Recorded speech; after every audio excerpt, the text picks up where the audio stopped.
27th, 2025 here, and you can see I'm just going to show you something here. This is the different freedoms that patients have in Ontario, and you can see this is from CAMH, so that's the Canadian Addictions and Mental Health Association of Canada. So in Ontario, denying a patient a pass or smoke break for 80 days, especially if they haven't previously gone AWOL, could be a violation of their rights.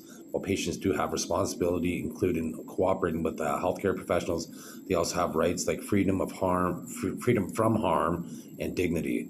And then the right to the least restrictive environment and treatment is a key patient right. So I'll be able to sue the Sioux Area Hospital because I haven't had any exhibited any AWOL tendencies, and I've been restricted to. Well, I have a freedom of least restrictive environment, but I've been restricted more than other people are typically, right? So I'll be able to sue and litigate on that. So basically, with the freedom to least restrictive environment, like in Sault Ste. Marie area, the Sioux Area Hospital, we're only allowed our cell phone for 1 hour periods 3 times a day. They're like, due to privacy concerns, I'll just show you here. I'll show you the screenshot. So you can see where it says, due to privacy concerns, cell phone use will be restricted to the following times: 9:30 to 10:30, 3:30 to 4:30, and 8:30 to 9:30. So you can see it's restricted. So a key patient right for patients in but CAMH is the least restricted environment. So right there in the cell phone policy, it says that it's being restricted, right? So how's that? That's a violation of patient rights. It's like saying, okay, well, hey, if you buy this chocolate bar, if you eat it during this 1 hour period 3 times a day, you won't get cavities. But if you eat it at any other time of the day, you're going to get cavities, right? So how would somebody's privacy concerns all of a sudden disappear during those 3 1 hour blocks? They wouldn't, right? And, at the Sioux Area Hospital, right, you share a room with somebody most of the time, but you have a curtain that you could hide yourself from. So that they don't allow us cell phones in our room, which we should be. Like, in a least restrictive environment means that it's supposed to be home-like. You're supposed to feel like you're at home, so you don't feel restricted. So when people have their cell phones, like I do, I'm able to document online, and I'm able to potentially gather evidence against a medical malpractice lawsuit, right? Or I'm able to communicate socially with people. We're social creatures. We're social animals. Most of us live in cities. We're not recluses that live alone in the middle of the bush, right? We live in cities and towns and villages because we're social animals.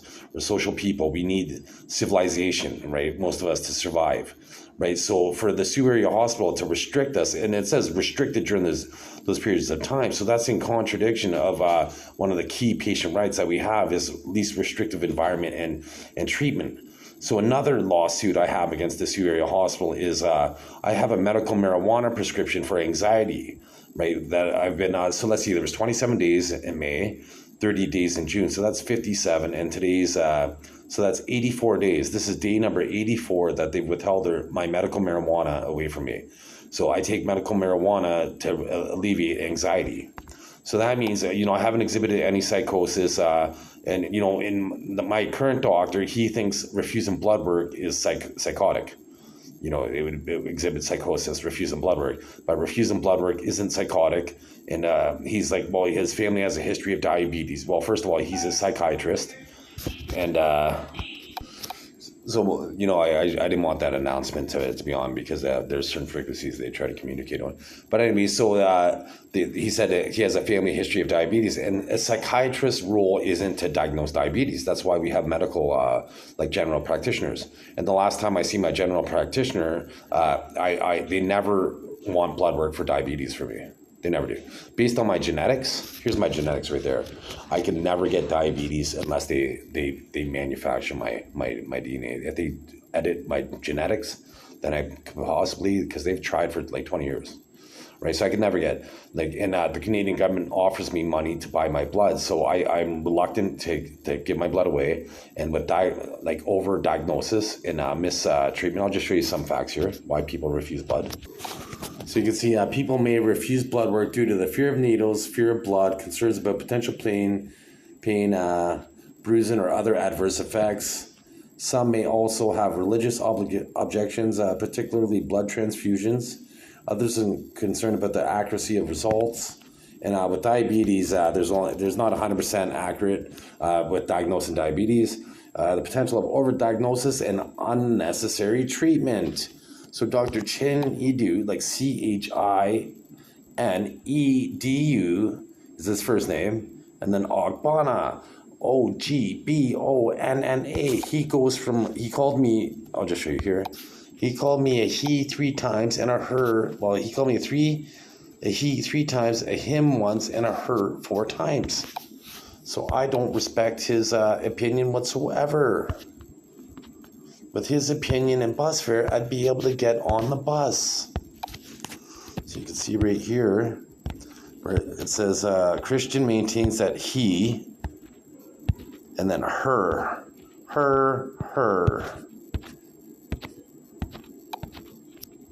And then down here it says he. So there was 2 he's and 3 hers. And then his once, and then he. So there's the 4. So there's the 4th her. So he went from and they can't say, okay, well he was dictating. He was dictating using some sort of oral, like say Google speech, and he didn't proofread. That's called negligence. That's negligence. If you dictate and you didn't proofread to correct for any grammatic errors, and you identify somebody's gender wrong incorrectly, that's called negligence. I gotta sue you for that, for medical malpractice, Dr. Chinidu Agbana. I don't care if I'm mispronouncing your name. You called me a her. Right, and he gave me a diagnosis. Well, they hide with DNA transfer is possible between organisms sharing attributes, and so they pretend that I'm a woman half the time, and this is the people that they hide behind, and they hide through me, and so they gave me schizoaffective disorder, a diagnosis that typically only women get. Wow, because this is my natural voice, and I'm a 47-year-old man, and at my age they typically have to take testosterone supplements, but they with DNA transfer and attributes sharing, they wrote women through me to reduce the testosterone in my body. Can you say penis envy? And how is that the least restrictive environment, Sioux Area Hospital? And treatment, the least restrictive treatment. Wow, so look, you can see how unprofessional he was, because I got aged on live film. I got wrinkles without moving. Now the wrinkles disappear. That's not supposed to happen. I'll show you the proof. So I'm just going to show you this one first. So here it says no Mobi Zen screen recorder, the one that I'm using right here, where you see the M right there. It overlays on top of the apps, and there's no other. It's not possible to have 2 apps overlaying on top of an app with this particular Android phone or any Android capabilities, as far as I know. Like I have poor internet connectivity in this room. If not, I would search it if it's possible to have 2 apps always on top, and I don't think you would be able to. So this shows that there's only the Mobi Zen, and it doesn't have any built-in wrinkle reduction capabilities. So now you can hear, no, it's not possible for somebody to develop wrinkles on live video, and then for them to have the wrinkles disappear on live video without moving. How come it happens to Christian Aragoni Meyer? And you know why it happens? I have tri-LE DNA markers for paternity ones, and I forget the exact ones they are, but they result in a higher mutation. And you know what that means? That based on those particular, like the tri-LEs of those particular DNA markers and my unique skeleton and my unique musculature, that means I'm most likely a new species. Because if you see here, there's my pectoral muscles. Nobody has those pectoral muscles on the planet. And here is my abdomen muscles. That's why they made me gain weight at the Sioux Area Hospital, to hide my evolutionary abdomen.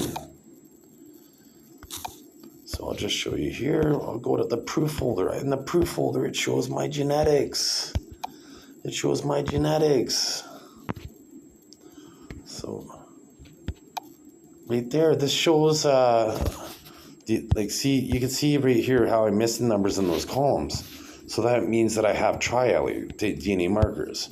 So the CSF1PO, and then the D7S820, you can see how I'm missing numbers in those columns. So that means that based on, like, here's my evolutionary back muscles. You can see I'm a white man. See how it has a V right here. Here's my son's back muscles. They're completely different than mine, because I had kids with a typical woman with generation 1 biology. So I'll show you what typical generation 1 biology looks like. Look at their back muscles. They're different than my son's and my back muscles, because there's 3 species of male on the planet. There's 2 species of female because I have a daughter and I'm not a woman. So there's regular human women, then there's my daughter, who would be equivalent to, I call her, instead of Homo sapiens, I call them Meyer-Diggins. That's going to be the name of their breed, their species, because they're a different species. And then I call myself Smarticus, because it's going to take thousands of years before somebody has my DNA, a generation 2 person. I'll take it, like, if I were to meet with my daughter, because my kids only get 50% of my DNA. Right, so my grandkids only get 25% of my DNA. So just say my kids, if they were to kill me off and my kids were to meet, my son and daughter were to meet, they'd only pass on 25% of my DNA. Right, so then that grandkid of mine would only have 50% of my DNA. Right, so then that means if now just say my son mated with that grandkid, that grandkid would only pass on 25% of my DNA, and then it'd keep on going in the 50-50 loop. Right, and they could never get past 50% and would never result in having generation 2 biology or the process of evolution again. Whereas now, if I were to surrogately mate with my daughter, like basically take her eggs out and put it into a woman that I want to have sex with, because if I wanted to have sex with a woman, then I'm going to achieve the best results because I would be aroused. Right, if I was just, mating with my daughter for science, I wouldn't be aroused. It would just be science, right? And there would be lackluster performance, basically. But if a woman, I'd be like, yeah, I love you. Wow, oh, wow, this is fun, right? One of those moments, I would get the best stud experience out of that offspring, right? So I pass on 50% of my DNA, and then my daughter passes on 25% of my DNA, resulting in 75% of my DNA. So that being said, it would always result in increase in the number closer to 100% of my DNA. But I would have to meet with every one of my daughters and their daughters, subsequent daughters, for about 1,126 years. I did the math one day. About 1,126 years, assuming they were all on board with me. Like, hey, great grandpa, I don't mind you taking my egg, and then you getting pregnant another woman, and then you raising them as your own kid, or I raise them, right? They would have to be on board, right?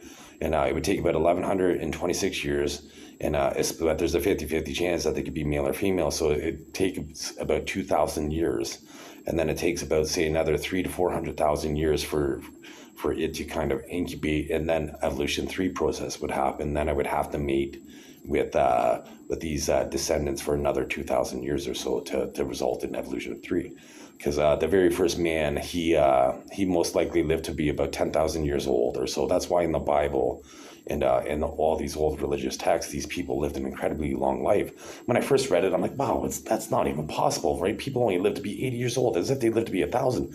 But what happens is the purebred, he would have been the purebred man, right? His blood got weaker every generation, resulting in with me, like, but my parents, they had common ancestors. So even though they were born in a different country, because I'm going to be the true king, and they've been the royal family in the Catholic Church, because Mary Magdalene and Jesus and Mary Magdalene had kids. So I'm a descendant of that. Like, there's billions of us that are descendants of Jesus' kids. And but I'm the main line, so I've resulted in me having evolution, because they've been secretly made in my family, because crystal balls have been around for thousands of years, right? So with the crystal balls, you could see a glimpse. I'll just show you right here. You should see subliminal. You could see a glimpse of my thoughts with a crystal ball. So with crystal balls, you're able to see a glimpse of people's thoughts, and so you're able to life rape them, basically. You can make somebody fall in love with somebody because you know what their thoughts are. You could plant, nowadays with functioning magnetic resonant imaging, they can implant words into your brain so that they can influence a yes-no decision. So that's like, okay, well, do you want a red car or a black car, right? So they can make, even though you love red, you want the red car, they could say no, but then now for the black car, they can make you want to say yes to the black car, right? So they could manipulate you and sexually, right? They can make you like a different ethnicity, because historically people only like they like their own kind. They like their own kind. Like, if I'm a blonde-haired, blue-eyed guy, so I have a natural attraction to blonde-haired, blue-eyed women, most. Right? They had to manipulate me, and I know this now, but they had to manipulate me. I'm attracted to all women of all ethnicities, like particularly, like, say African. I like Somali-looking women and Ethiopian-looking women, and I'm attracted to all different ethnicities. And like Asians, they have my number, but it's like if I see an Asian walk by, it's like, wow, right? They have my number. But in my DNA, there's particular DNA that makes me more attracted to blonde-haired, blue-eyed women. So I do always notice blonde women first. So anyways, back to the least restrictive environment. So I've been a patient of Dr. Chinedu Ogbonna for over 80 days. I haven't attempted to flee AWOL, and he's never given me some like day passes or smoke breaks. So how is that least restrictive? Right? And with the medical marijuana, I haven't been chemically or physically restrained, so I haven't exhibited any psychosis. I've been a patient for 84 days. I haven't taken medication, so the fact that I haven't taken medication, I haven't relapsed. In his own words, on May 16th, he said that I was organized and that I improved to go to the main unit. So how could I improve to go to the main unit if I required medication when I haven't taken medication? You get my drift here, right? So they're using this, they're exploiting me because I'm a different species. So they're doing a whole bunch of genetic testing. Well, they're mutilating my DNA. Like, so today I emailed a bunch of news agencies, and then police, and then whistleblower agencies, and then also about conventions that are against biological, chemical, and genetic mutilation, because you can see where I got the wrinkles on film, and they disappeared. With remote patient monitoring, they're able to administer medication, and patients they're supposed to be made aware of the fact that they're on remote patient monitoring, and any medicines that they're to take, they're supposed to be received information in writing, and not subconsciously. They're supposed to receive information in writing, explaining the how often they would take the medication and the side effects and what have you. I haven't received any literature whatsoever on any. I haven't signed up for any remote patient monitoring whatsoever. It's being exploited against my will because they genetically mutilate me. They make me get wrinkles when I shouldn't get wrinkles. They make me have gray hair that I shouldn't have. I had a 6-pack before I came to the hospital. I now have a gut because here's the fat roommates that they put in my room, and they use DNA transfer. And before that, here's the old roommates that they put in my room to make me have gray hair. I have video proof online that my stubble was coming in black, and then they moved another patient. I call him Fat Mark. He had a daughter named Mariah, I believe, and a son named Tyler, and because he had tattoos on his arms, and he's from Thessalon, and I called him Fat Mark. So the Dr. Chinedu Ogbonna, he tried to proliferate to criminal organizations that when my hearing was. So all of a sudden, Mark was released from the hospital, and guess who showed up the day of my hearing? Mark did. He got readmitted. What are the chances of that? And here's Dr. Chinedu Ogbonna's not wanting to acknowledge that, but that's the truth. And watch this. I showed him subconsciously, like, that's why he aged me. Like, this proves that he can't be professional. So I showed him subconsciously that he could get away with it, and that's how excited. That's why my face looked excited.